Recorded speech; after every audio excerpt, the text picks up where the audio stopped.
General শিক্ষিত এই গাধাটার বোঝা উচিত যে আল্লাহ রাব্বুল আলামিন বলছেন ইন্নামা ইয়াখশাল্লাহা মিন ইবাদিহিল উলামা।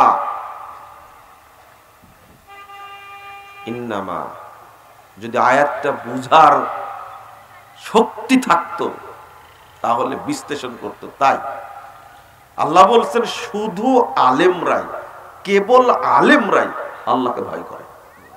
শুধু আলেমরা, সব বাদ। 28 নম্বর আয়াত সূরা ফাতির। আমি কথা বলছেন, আপনি আয়াত খুলে দেখেন, অনুবাদ করেন, সারা পৃথিবীর মানুষকে জিজ্ঞেস করেন যে মুজাফফর অনুবাদটা ঠিক করেছে কিনা। ইন্নামা ইয়াখশাল্লাহা মিন ইবাদিহিল উলামা, কেবল বান্দাদের মধ্যে থেকে, আল্লাহর বান্দাদের মধ্যে থাকে যারা আলেম, তারাই কেবল আল্লাহকে ভয় করে। কারণ যারা অভিশপ্ত তারা আল্লাহকে ভয় করবে না। না, আমি প্রমাণ দিই আপনাকে। আপনি মসজিদে ঢুকেন, পড়েন আল্লাহুম্মা আফতাহলি আবওয়াবা রাহমাতিক, 80 বছর যাবত পড়ছেন আপনি, কিন্তু বাক্যটার অর্থ জানেন না। আপনি মূর্খ, আপনার ইবাদত কবুল হয় না। আপনি পড়ছেন আলহামদুলিল্লাহি রাব্বিল আলামিন, তার আগে পড়েন কি আল্লাহুম্মা বাঈদ বাইনি ওয়া বাইনা খাতায়ায়া কামা বাআদতা বাইনাল মাশরিক ওয়াল মাগরিব। 80 বছর যাবত পড়ছেন, অর্থ বুঝেন না, আপনার সালাত কবুল হয় না। আপনি পড়ছেন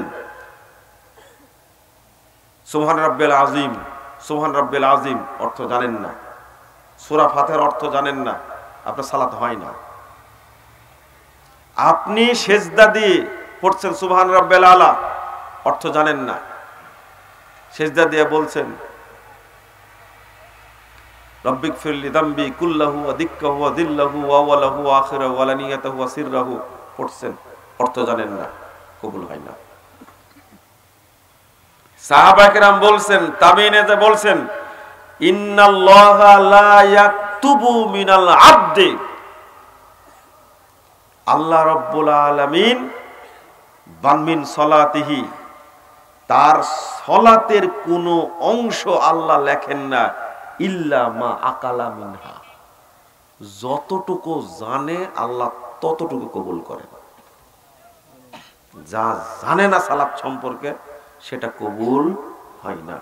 বিজমাই সালাফ, একজনের কথা না, রাসূলের যুগের সাহাবী, সালাফ মানে আল্লাহ রাসূল, রাসূল সাল্লাল্লাহু আলাইহি সাল্লাম, সাহাবায়ে কেরাম, তাবিঈনে যান, এ মর্মে একমত, সালাত যে অর্থ জানে না তার সালাত কবুল হয় না। আল্লাহ কোনো নেকি লেখেন না তার জন্য। আপনি অভিশপ্ত না? অবশ্যই অভিশপ্ত। 80 বছর যাবত ইবাদত করেন, তৃপ্তি আসে না। আসে আপনার তৃপ্তি? এটা আরেকটা কারণ বলি, আপনি যাবেন কোথায়? দলিল দিয়ে বলছি, 9596 নম্বর হাদিস, রাসূল সাল্লাল্লাহু আলাইহি ওয়াসাল্লাম বলছেন, বাইহাকি সুনানুল কুবরার মধ্যে আসছে, ইন্নাল্লাহা লা ইয়াকবালু দুআন মিন কলবিন গাফিলিন লাহিন। আল্লাহ রাব্বুল আলামিন অমনোযোগী, উদাসীন অন্তরের ইবাদত কবুল করেন না। আপনি সালাত, আর যার 5 মিনিট টাইম লাগে ও মসজিদ থেকে বের হয়েছে, আর আপনি 1.5 মিনিটে পড়ে বেরিয়ে আসছেন, ওর একটু দেরি হয়েছে বের হতে, ওকে বলছেন নামাজ পড়া জানলে এত দেরি লাগে? কত বড় দুষ্টু চিন্তা করছেন আপনি। কবুল হয় না, হবে না। আপনি জানেন না, আপনি যে কি বলছেন জানেন না তো। এটা শুধু যদি আপনি 50 বছর এই বোতলটার উপরে চাটেন, তো বোতলের ভিতরে কি আছে আপনি স্বাদ পাবেন না। পাবেন? চাটি দেখেন না, একটু নিয়ে যান বোতলটা, প্রতিদিন 3 ঘন্টা 4 ঘন্টা চাটবেন, 50 বছর পরে দেখবেন যে এর মধ্যে কি আছে, বিষ আছে, পানি আছে, না মধু আছে, আমি দেখতেই পারলাম না। ঠিক আপনার সালাতের অবস্থা এইরকম একেবারে। আপনি নিজেই প্রমাণ আমার ইবাদত কবুল হয় না, কোন তৃপ্তি আসে না, আমার ইবাদতে আগ্রহ জাগে না। সালাতের আজান হয়ে গেছে, ওই কি ঘুটুর মুটুর করতে আছে, আড্ডা মারতে আছে, ওর ভিতরে কোনো চিন্তায় আসেনি। ওয়াক্ত হয়ে গেছে কত আগে, চিন্তায় আসেনি, মানে আগ্রহ নাই।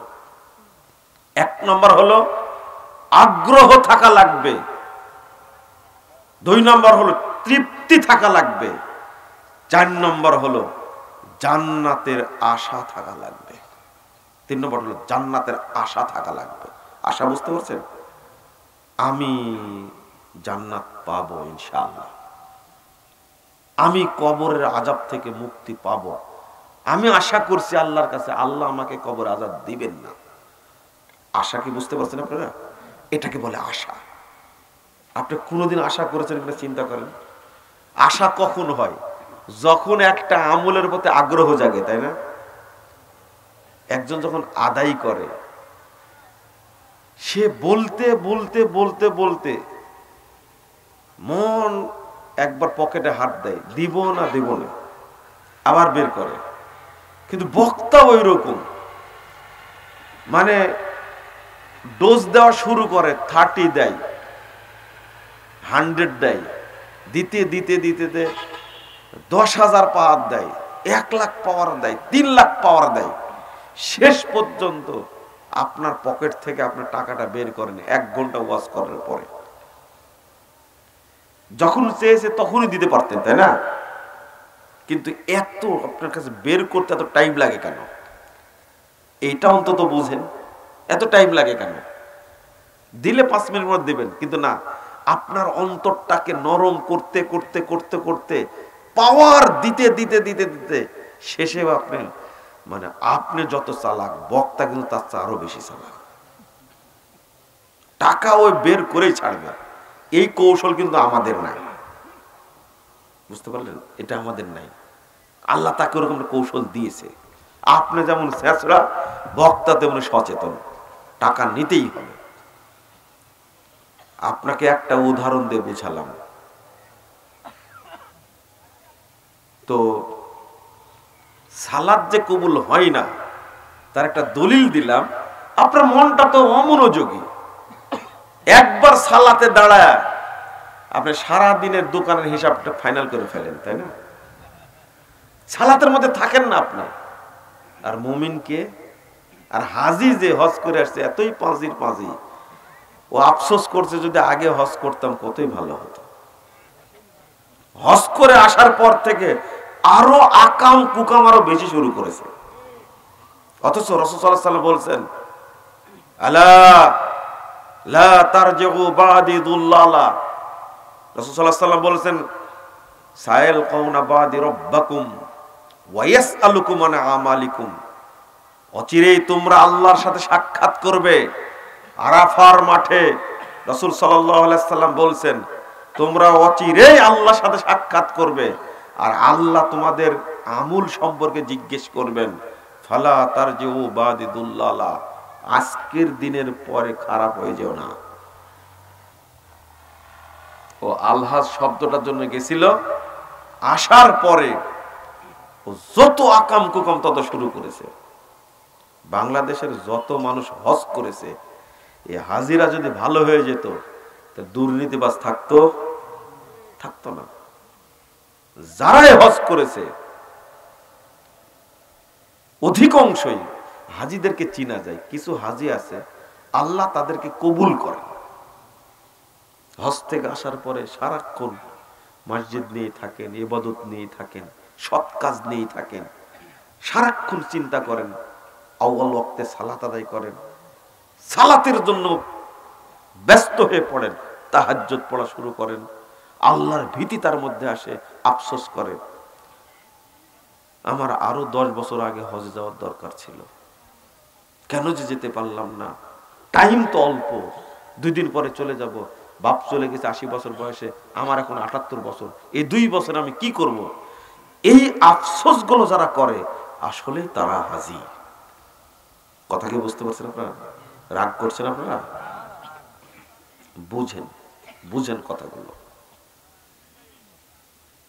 যারা হজ করে আসে দেখেন এখনো সুদ ছাড়েনি, ছাড়ছে? এখনো হারাম ছাড়েনি। হাজি জেনাও করে,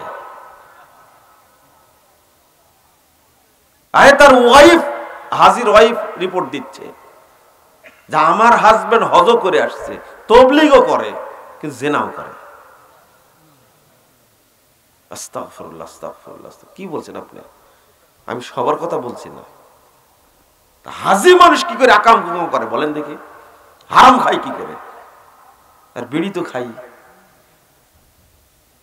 শরম, লজ্জা, হায়া কিচ্ছু নাই তাদের মধ্যে। চলেন চলেন, যে বিষয়টা আজকে আলোচনা করতে চেয়েছি এই আলোচনাকে করে নি। আপনারা কি বুঝলেন?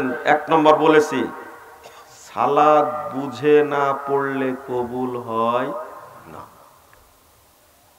আজকের আলোচনার মধ্যে যদি সব ভুলে যান, এটা মনে রাখবেন।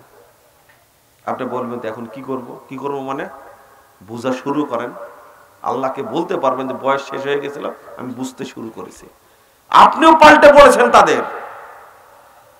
বেটা, বাংলাদেশ সংবিধানের কোন লাইনে কত ধারায় কত কত কি আছে তোমার মাথায় সব আছে, শুধু কুরআন হাদিসের দুয়ার অর্থ জানো না তুমি। অভিশপ্ত, অভিশপ্ত, শুধু তাই।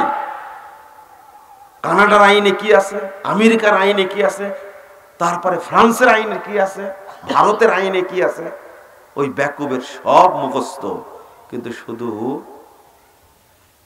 এটা মাথায় নাই, এটা নেই। বরং এটার প্রতি ঘৃণা আছে। কি আছে? ঘৃণা আছে এর প্রতি, এমনই ঘৃণা করে। ওইটার বলতে চাচ্ছে না আপনাদেরকে যে তারা জেনারেল শিক্ষিত মানুষ আলেমদেরকে এত ঘৃণা করে। আমি আবারও বলছি, আমি সবার কথা বলছি না। কথা কি বুঝতে পারছেন? বহু মানুষ আছে আলেমের চেয়েও ভালো আছে, বহু মানুষ আছে। আলেমরাও তো দুর্নীতিবাজ, দুর্নীতিবাজ না? একদিনে 3টা প্রোগ্রাম করে 3 লাখ টাকা করে নেয়, হারাম করে কত লাগে? বুঝেন না কথা? এন্ট্রি করার সময় টাকা নেয় 2 লাখ, যাওয়ার পরে 1 লাখ দিবেন, তবে মঞ্চে উঠার আগে। এই বক্তা শেষরা হলেন আপনারা। আপনাকে চিনেও, আপনি তো ধরে নিয়ে আসেন। কথা কি বুঝতে পারলেন আপনি? বুঝেননি আপনি? শেষরা তো 1 নম্বর আপনারা। পীরের চেয়ে মুরিদরা বেশি হারাম করে, বেশি বদ। পীর আপনার কাছে আসে, আপনারা পীরের কাছে দৌড়ান, তবে পীরই আগে যাবে জাহান্নামে। হাদিসে আসছে পীরই আগে জাহান্নামে যাবে। লা হাওলা ওয়ালা কুওয়াতা ইল্লা বিল্লাহ, আস্তাগফিরুল্লাহ, আস্তাগফিরুল্লাহ। আপনারা একটু বুঝা শুরু করেন, আল্লাহর ওয়াস্তে বুঝেন। তাহলে দাজ্জাল বের হবে, আল্লাহর নবী বলছেন, ইরান থেকে।